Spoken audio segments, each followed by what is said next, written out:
राजुद्दीन गादरी साहब, हम 80वां स्वतंत्रता दिवस मनाने जा रहे हैं। इस मौके पर क्या संदेश देना चाहेंगे? देखिए, 80वां स्वतंत्रता दिवस तो है, लेकिन आज भी हम स्वतंत्र नहीं हैं। आज हम आज़ाद होते हुए भी आज़ाद नहीं हैं। देश की जनता भूखी है, तो हम कैसे आज़ाद हो सकते हैं? आज बेरोजगारी अथाह हो गई है, महंगाई चरम सीमा पर है, चंदे के नाम पर चोरी हो रही है, आस्था के नाम पर मंदिरों से दान दक्षिणा गायब हो रहे हैं, करोड़ों अरबों रुपए गायब हो रहे हैं। पुलिस प्रशासन को जो काम करना चाहिए वो काम नहीं हो पा रहा है, व्यवस्था को जो काम करना चाहिए वो नहीं हो पा रहा है। आज हम आज़ाद होते हुए कॉलेजियम सिस्टम चला आ रहा है, न्याय नहीं मिल रहा है लोगों को, न्यायपालिका का कोई औचित्य नहीं रहा गया है। वो बच्चों को, हमारे जो आने वाली नस्लें हैं उनको कोकरोच और दीमक और क्या क्या कह देते हैं, यानी कीड़े मकोड़े समझते हैं। अफसोस की बात है, तो हम आज़ाद कहाँ हैं भाई? आज हम अपने आने वाली नस्लों के लिए क्या कह सकते हैं? आज भी वही मुद्दा आता है। तो ये देश की जनता की एक लड़ाई और लड़नी होगी।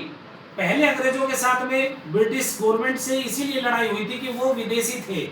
आज भी विदेशी का कब्जा है, बस परिवर्तन हुआ है, सत्ता परिवर्तन हुआ है, और उस सत्ता परिवर्तन से हमारा देश आज भी गुलाम बना हुआ है।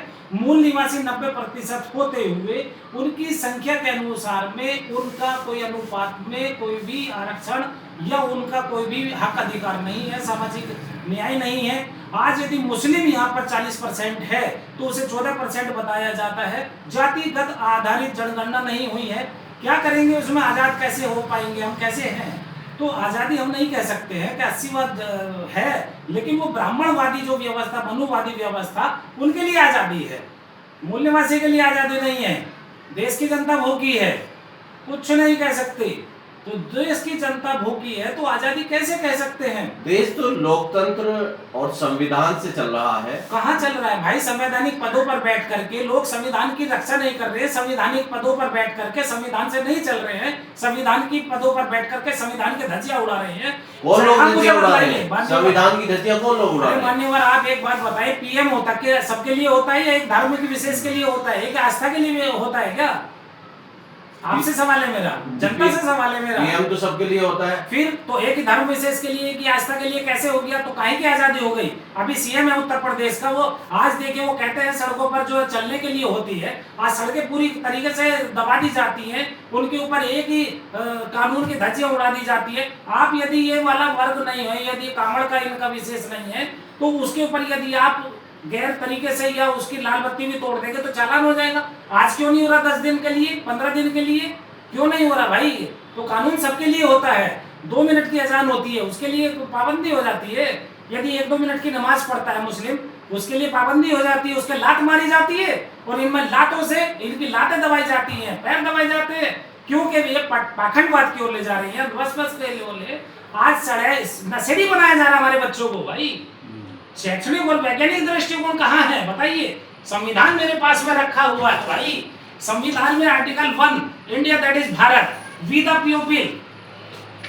आप पढ़ेंगे ना तो पता चलेगी, वी द पीपल पढ़ें, पता चलेगा हम भारत के लोग, हम भारत के लोग हैं। क्या है इसमें बताइए? सबके लिए हक अधिकार है ना? कोई भी जाति धर्म का विशेष का कोई होगा क्या? ऐसा कुछ नहीं है। संविधान सभी के लिए है। संविधान से कौन सा देश चल रहा है? आपसे पूछना चाहता हूँ, जनता से पूछना चाहता हूँ। तो इसीलिए एक लड़ाई और लड़नी होगी मूल निवासी बनाम विदेशी की। और ये Bharat, India that is Bharat है, नॉट हिंदुस्तान। जो हिंदुस्तान कहते हैं वो षड्यंत्रकारी है, हमारे देश के नालायक लोग हैं, गधे लोग हैं, मूर्ख लोग हैं। उसे बचना होगा, बचाना होगा अपने देश को। यदि अपने हक अधिकारों की लड़ाई लड़नी है, आइए बहुजनों के साथ। बहुजनों की कौन है? बहुसंख्यक लोग। ये नहीं है कि केवल दलित लोग होते हैं बहुजन। बहुजन होते हैं 90% के जो मूल निवासी लोग हैं, सब बहुजन होते हैं। चाहे वो सिख हो, ईसाई हो, बौद्ध हो, लिंगायत हो, आदिवासी हो, है अनुसूचित जाति हो, अनुसूचित जनजाति हो, जो यहाँ का ब्लड से, डीएनए से मूल निवासी है, तो वो उनके लिए आज़ादी की लड़ाई लड़नी होगी। ये मेरा संविधान, हम इसे बांध के रखे हुए, लेकिन हमारे लिए, उनके लिए ये जला दी गई। आजाद होते हुए संविधान जला दिया उन लोगों ने। उन्होंने जो एक संस्था है वो रजिस्टर्ड नहीं है आज तक। उन्होंने अपने यहाँ किस पे, जो उनका कार्यालय, मुख्यालय, उसके ऊपर तिरंगा ही नहीं लहराया। भाई साहब क्या बात करते हो आप? बेकार की बात है कि हम आज़ाद हो गए हैं, आज़ाद नहीं हुए हैं। आज़ाद तब होते हैं जब हम सबके हक अधिकार बराबर मिलते हैं। बिल्कुल। देखिए लेटरल एंट्री, कोलेजियम सिस्टम, वो ईडब्ल्यूएस, ये है आरक्षण भाई। आज ही कहते हैं आरक्षण हटाओ, हाँ हटा दो ना, इन्हें हटाओ, पहले बंद कर दो। 80% के जो लोग नहीं है, 3% के लोग 80% पे काम नहीं जा। अफसोस की बात है, 100% का हम लोग आरक्षण देंगे, ये मैं गारंटी देता हूँ, लिखित में देंगे 100% का। 100 रुपए के स्टाम्प पेपर पे बहुजन मुक्ति पार्टी लिख करके देगी, सबके हक अधिकार दिए जाएंगे, न्याय मिलेगी, शिक्षा फ्री देंगे, जो बिजली है उसको फ्री कर देंगे हम लोग, 200 यूनिट तक, गरीब आदमी सब लेगा। जो भारत का मूल निवासी गरीब है, जो अमीर है वो 10% का लोग है, वो अमीर होता जा रहा है। आज ये सरकार जो है, जो चल रही है वर्तमान में, जो अमीर लोग हैं उनको अमीर बनाने पे लगी हुई है। जो भारत की जनता उसको कहती है हम तुम्हें अनाज नहीं दे रहे क्या? अनाज कौन दे रहा भाई? ये तो सरकार का दायित्व होता है। मैं कहता हूं कि आने वाले टाइम पे हम 7,500 रुपए एक घर को चलाने के लिए हम देंगे बहुजन मुक्ति पार्टी से, कि उनका घर आराम से चलेगा। जितने बेरोजगार है 100% गारंटी देते हैं कि उनको हम लोग बेरोजगारी खत्म कर देंगे। ये होता है काम करने का तरीका। आज मजलूम बस्तियों में जाइए, ये मेरठ की जाकिर कॉलोनी में जाइए, नल वाला रास्ता देखिए आज तक नहीं बन रहा। समर गार्डन देखिए आज तक नहीं बन रहा। 160 फीटा रोड होते हुए वो नहीं बन रहा है। नाली, गाड़ी, कीचड़, संक्रामक रोग फैल रहे हैं। अफसोस की बात है, हम लोग मजलूम बस्तियों में आज तक भी नहीं देख रहे हैं। शास्त्री नगर को एक तोड़ा जा रहा, लेकिन उससे पहले और अलग जो डेवलप करा जा रहा है भाई साहब, नहीं, अफसोस की बात है। क्योंकि यहाँ पर जो एक बेगम ब्रिज था, वहाँ की मार्केट बहुत चलती थी, वहाँ के वैश्य बनिया जो बहुत पैसा देते थे, और आज इस वाली चल गया तो वो सुप्रीम कोर्ट ने ऑर्डर कर दिया। और इसी जो शास्त्री नगर की मार्केट है, नाच गाने होते थे मुस्लिमों के घर बुलडोजर होने पे, लड्डू बांटे जाते थे, मिठाई बांटी जाती थी, शहनाइयां बजती थी भाई। कौन सा देश है? कौन से हमारे देश के हैं ये लोग? यदि एक देश के ऊपर, एक जनता के ऊपर, एक धर्म विशेष के ऊपर बुलडोजर चलता है तो तुम्हारे घर में लड्डू बटेंगे, शहनाइयां बजेगी? अफसोस की बात है, नालायक है तुम लोग। अपने देश को बचाना होगा, सबके लिए हक अधिकार के लिए खड़ा होना होगा, चाहे मैं गरीब हूं, चाहे मैं अमीर हूं, चाहे मैं शासन में हूं, चाहे प्रशासन में हूं। सबके बच्चे एक समान पढ़ने चाहिए, शिक्षा एक समान होनी चाहिए। क्यों नहीं है? अभी छोटे छोटे जो स्कूल हैं, गरीब अपने वहां बच्चों को पढ़ा रहा है, शिक्षित कर रहा है, साक्षर कर रहा है, लेकिन बंद किए जा रहे हैं कि वो कभी नहीं हो। और स्कूल सरकारी आज देखिए 1 लाख से ज्यादा बंद कर दिए भाई। क्यों? सरकारी स्कूलों को तरजीह देनी चाहिए। जब तुम सरकार में बैठे हो तो BSNL जो हमारा MTNL है उसको तरजीह देना चाहिए, उसको बढ़ाना चाहिए। आप उसको बेच रहे हो, लूट रहे हो, खसेड़ रहे हो।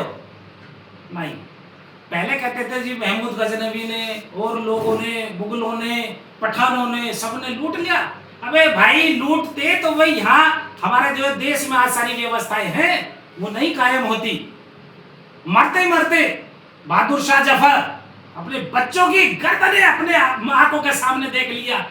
160 से ज्यादा जो है मुस्लिम जंग लड़ी है, जिहाद किया है आजादी के लिए। आप कहते हो मुस्लिमों ने कुछ नहीं किया भाई। अरे SC समाज हो, ST समाज हो, OBC समाज हो, सब ने कुर्बानियां दी हैं। सिखों ने, ईसाइयों ने, बुद्धिस्टों ने। भारत का मूल निवासी जागेगा और ये परिवर्तन होकर रहेगा। व्यवस्था जो खराब है इसको हमें आप गांठ बांध लें कि हमें ये व्यवस्था परिवर्तन करना है, तब जाकर के हम लोग आगे बढ़ पाएंगे। अपने देश की आज़ादी हम बतलाएंगे जब बहुजन मुक्ति पार्टी का आप साथ सहयोग देंगे। असली आज़ादी क्या होती है याद करेंगे कि सच में सबको हक अधिकार है, वरना कोई आज़ादी नहीं है। मैं कहता हूँ ये आज़ादी झूठी है, देश की जनता भूखी है। बिल्कुल बंद कर दो ये, तुम्हारे बस की सरकार नहीं चलानी है। तुम्हें एक बलात्कार हो जाता है गुजरात में, महिला मुस्लिम होती, मुस्लिमों को घर कटर काट दिया जाता है, एक वर्ग विशेष के लोग खुश हो जाते हैं। काहे की आज़ादी रह गई भाई? आज जितने भी मुस्लिमों के घर कारोबार है सबको जो तहस नहस कर दिया जा रहा है। तुम कहते हो एक जानवर को उनका जी हमारी माँ है, एक पशु माँ है, तो बाप कौन है? फिर तीसरा तुम उसे को काटते क्यों हो? वो कत्ल खाने किसके चल रहे हैं? मुस्लिमों के हैं? नहीं, मुस्लिमों के नाम पर गैर मुस्लिम चला रहे हैं, और वो भी एक ही धर्म नहीं, एक वर्ग विशेष के लोग जो अपना पे को सर्वोपरि कहते हैं, और 2-3% के लोग हैं। अफसोस की बात है कि हमारे देश को लूटा खसोटा जा रहा है। इसकी आज़ादी के लिए हमें लड़ने के लिए तैयार होना पड़ेगा।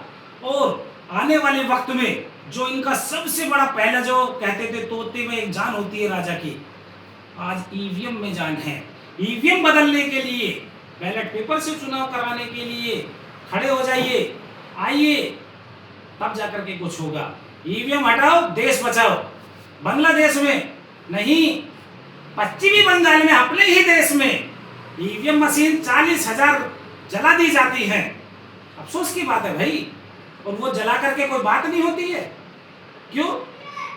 अभी जितने भी पैसा इकट्ठा किया जा रहा है जनता का, टैक्स वसूली जाती है, 2-3 लोग हैं, वो व्यापारी हैं, उनके करोड़ों अरबों रुपए माफ कर दिए जाते हैं।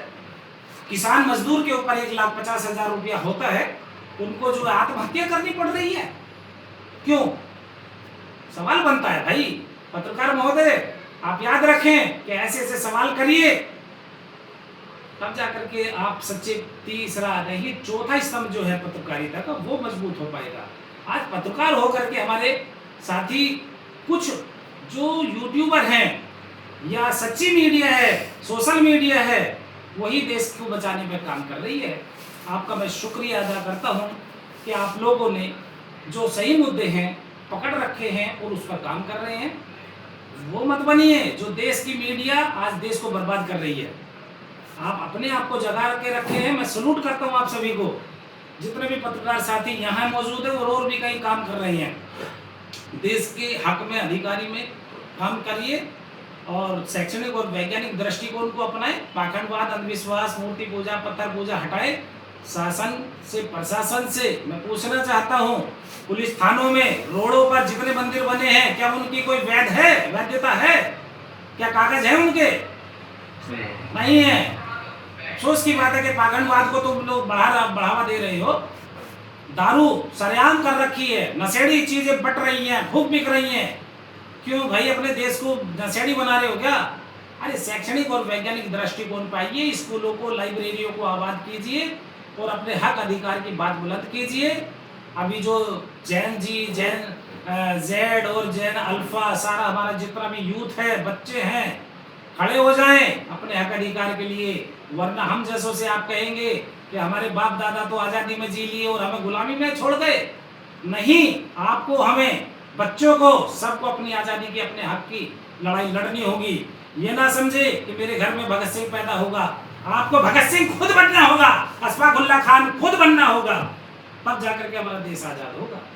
शुक्रिया, आपने मेरी पहले कुछ टाइम पहले जो है शहरों के अंदर या कस्बों के अंदर बाहर जो है शराब की दुकान होती थी। अब घर घर, गांव-गांव दुकानें खुली हुई है। इसके बारे में क्या कहेंगे आप?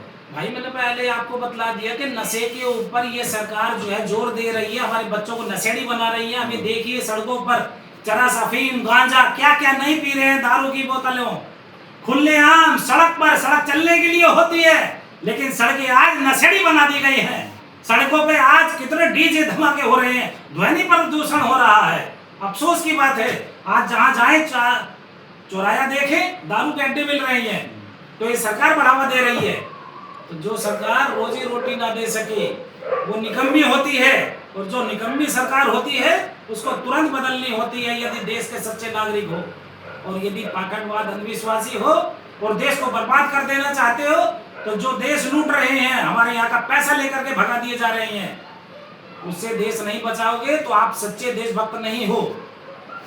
देशभक्त बनना है, अपने देश को बचाना है, भारतीय संविधान को बचाना है। इन्हीं शब्दों के साथ मैं आपका शुक्र अदा करता हूं कि आपने मेरी बात को जन जन तक पहुंचाने के लिए बीड़ा उठाया है और हमारे देश को बचाने के लिए आप मेरा साथ सहयोग दे रहे हैं। शुक्रिया। जय इंसान, जय विज्ञान, जय भारत, जय संविधान।